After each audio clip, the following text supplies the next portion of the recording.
The body is something that we are so attached to. Yeah?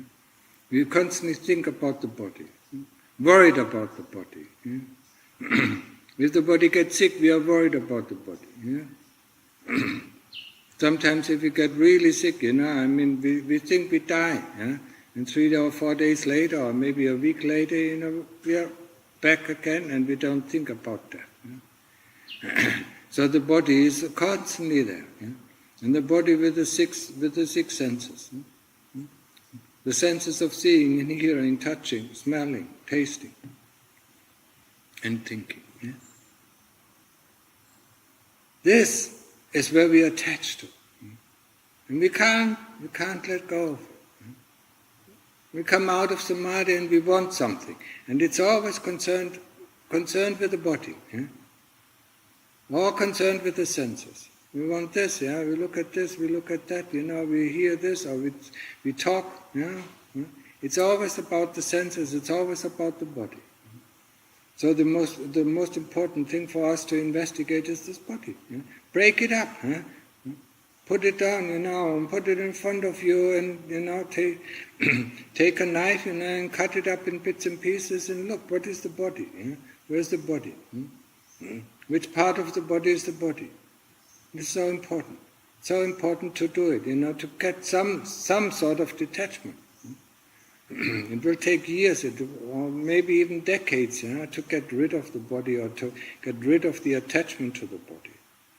But in the beginning, the more we do the body investigation, the more we don't fall for the kilesas who constantly want something for this body. They want food, they want water, they want drink, they want heat, they don't like the heat and they don't like the cold, and so on, and so on. They don't like pain, that is one thing, that is very important. When we sit in meditation, we don't like the pain that comes up.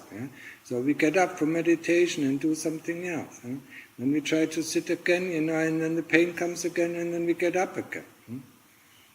So we have to understand, what is pain. Just like we have to understand what is the body, we have to understand what is feeling, we have to understand what is thinking, and what is memories. They come up, and they go. Just like clouds, they appear, and they disappear, appear and disappear, and appear and disappear. Just like this body. With the body, it is very difficult for us to see because it takes a long time to disappear. But with thoughts, we see it very quickly. Poops, they come, and poops, they go. Whenever there is a self, the Buddha said, there's things which belong to a self. What belongs to a self is what you control, what you manipulate, what you try and cherish. That's where attachment comes from.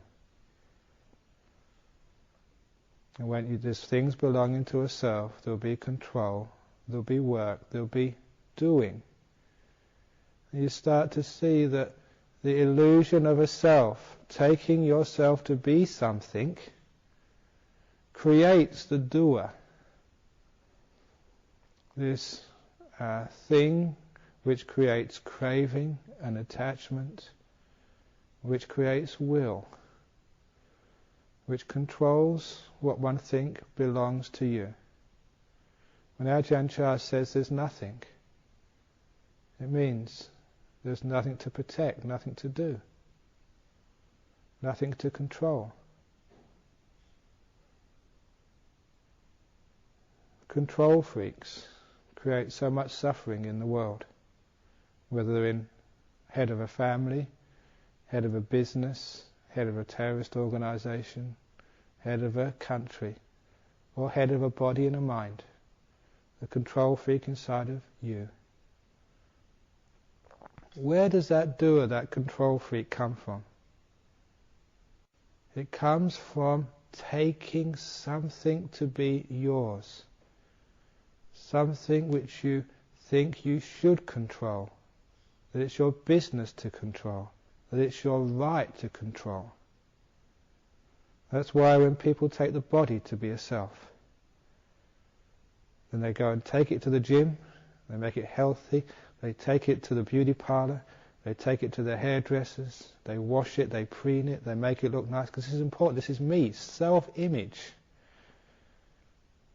And I think that's very important. What you look like creates your happiness, so people say. How stupid they are. Other people tell the truth.